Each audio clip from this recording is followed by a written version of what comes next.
আজকে চুই ঝালের গরু মাংস রান্না করলাম, সাথে দেশি রসুন। এই যে চুই ঝালটা অনেক দিন আগে নিয়ে আসা, যার জন্য একটু শুকিয়ে গিয়েছে, তাই কিছুটা বাদ চলে গিয়েছে, তারপরে কেটে কুটে নিয়েছি। আর এই যে গরু মাংসটা আমি মেখে ঝুঁকে বসিয়ে দিয়েছি, তার কারণ হচ্ছে আমি বেসিক্যালি যখন যে কোনো মাংস রান্না করলে মশলাটাকে ভুনিয়ে রান্না করতে বেশি পছন্দ করি, কিন্তু আজকে একটু তাড়াহুড়ো ছিল, মানে টাইম ছিল কম, যার জন্য আমি ভাবলাম যে মেখে ঝেঁকে বসিয়ে দিই, পাশাপাশি অনেক কাজ করতেছিলাম। তো এদিকে আমি চুই ঝালটাও রেডি করে নিচ্ছি, আর এদিকে এই যে মাংসটাকে ভুনাচ্ছি। এই যে চুই ঝালটা কেটে কুটে নিয়েছি, যার জন্য অনেক বাদ গিয়েছে, এই জন্য সাইজটা এক হয়নি, আলাদা আলাদা সাইজ হয়েছে। যাই হোক, এদিকে মাংসটাকে রেডি করে নিচ্ছি, আমি রান্না করে নিচ্ছি। এবং আমার চুই ঝালের গরু মাংস ভীষণই ভালো লাগে, তার কারণ হচ্ছে চুই ঝালের গরু মাংস খুবই টেস্টি হয়, এবং সাথে রসুন, এই যে চুই ঝালগুলো দিয়ে দিলাম এবং রসুনগুলো দিয়ে দিচ্ছি। রসুন আমার খুব পছন্দ, যে কোনো কিছুতে আমার রসুনের ফ্লেভারটা খুব ভালো লাগে। ভাজা রসুন, তারপরে এরকম গোটা রসুন রান্না মাংসের সাথে, এই ব্যাপারটা আমার কাছে সেই লাগে। আর চুই ঝাল বেসিক্যালি মানুষ অনেকে দেখি খুবই পছন্দ করে চিবিয়ে খেতে, বলে যে ঝাঁঝ ঝাঁঝ যে ব্যাপারটা সেটা খুব ভালো লাগে, এবং হচ্ছে চুই ঝালের মানে চুই ঝালটা পছন্দ করে। কিন্তু আমার পার্সোনালি চুই ঝাল চিবিয়ে খেতে অত বেশি ভালো লাগে না, কারণ যে ঝাঁঝ ঝাঁঝ ব্যাপার আছে এটা আমার খুব একটা পছন্দ না। কারণ আমি ঝাল মানে স্পাইসি লাভার, ঝাল ঝাল পছন্দ করি, কিন্তু ঝেলো ঝেলো ব্যাপারটা আমার ঠিক শ্যুট করে না।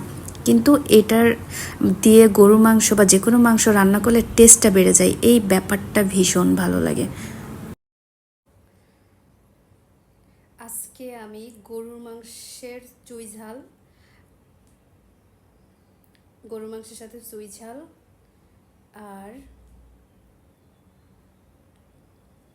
রসুন, গরুর মাংসের সাথে চুই ঝাল আর রসুন দিয়ে রান্না করেছি। আর এই যে বাসমতি চালের ভাত।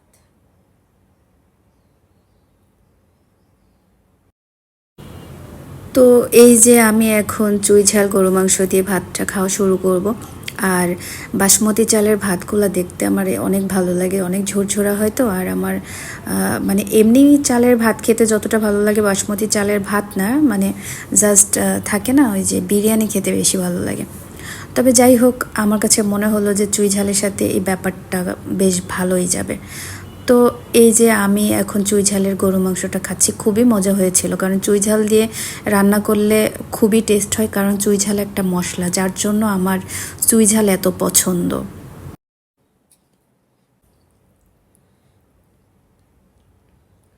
মাংসের এই চর্বিটা খেতে আমার খুব ভালো লাগে। আর মাংসের মধ্যে যে কোনো চর্বি আমার খুব ভালো লাগে, যে কোনো বলতে যেই চর্বিটা শক্ত শক্ত চর্বি না, এই চর্বিটা যখন মাংস রান্নার পরে, এটা কিন্তু রান্নার 2 দিন পরে আমি খাচ্ছি। তো রান্নার পরে যখন একটু মানে ভাজা ভাজা হয়ে যায়, মানে কয়েকবার গরম করা হয় মাংসটা, এরপর ওই চর্বিটা খেতে আমার ভীষণ ভালো লাগে। অনেকে চর্বি পছন্দ করে না, কিন্তু মাংসের সাথে যেটা চর্বি থাকে, আবার এমনি শক্ত শক্ত চর্বিটাও আমার ভালো লাগে। আর যেহেতু চুই ঝাল দিয়ে রান্না করা মাংসের স্বাদটা বেড়ে যায়। ওই যে বললাম, চুই ঝাল চিবিয়ে খেতে আমার অতটা বেশি ভালো লাগে না, কিন্তু কিছু খেয়েছি, কিছু ফেলে দিয়েছি। কিন্তু মেইন যেটা, সেটা হচ্ছে চুই ঝাল একটা মশলা, যার জন্য গরু মাংসের স্বাদটা বাড়িয়ে দেয়, যে কোনো মাংসের স্বাদটা বাড়িয়ে দেয়, তাই আমি ব্যবহার করি। কিন্তু এই ঝেলো ঝেলো ব্যাপারটা চিবাইলে ভালো লাগে না, এবং চুই ঝালে কিন্তু একটা শিকড়ের গন্ধ আছে, একটা গাছের স্মেল আছে, ওইটা আমার খুব বেশি ভালো লাগে না। মোটামুটি খাই, কিন্তু আমি মাংসে দিলে মাংসটার টেস্ট হয় বলে আমার চুই ঝালের গরু মাংস এত পছন্দ। তো এই যে আমি রান্না করে নিয়েছি, মাংসটা খুবই মজার ছিল। আর চুই ঝাল কিন্তু অনেকেই পছন্দ করে এই টেস্ট হওয়ার কারণেই, টেস্ট হয়, পাশাপাশি এই ঝেলো ঝেলো ব্যাপারটাও পছন্দ করে। এক একজনের পছন্দ এক এক রকম।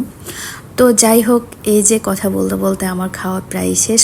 তো কে কে চুই ঝাল গরু মাংস রসুন দিয়ে পছন্দ করেন অবশ্যই কমেন্ট করে জানাবেন, এবং সবাই ভালো থাকবেন, সুস্থ থাকবেন। আল্লাহ হাফেজ।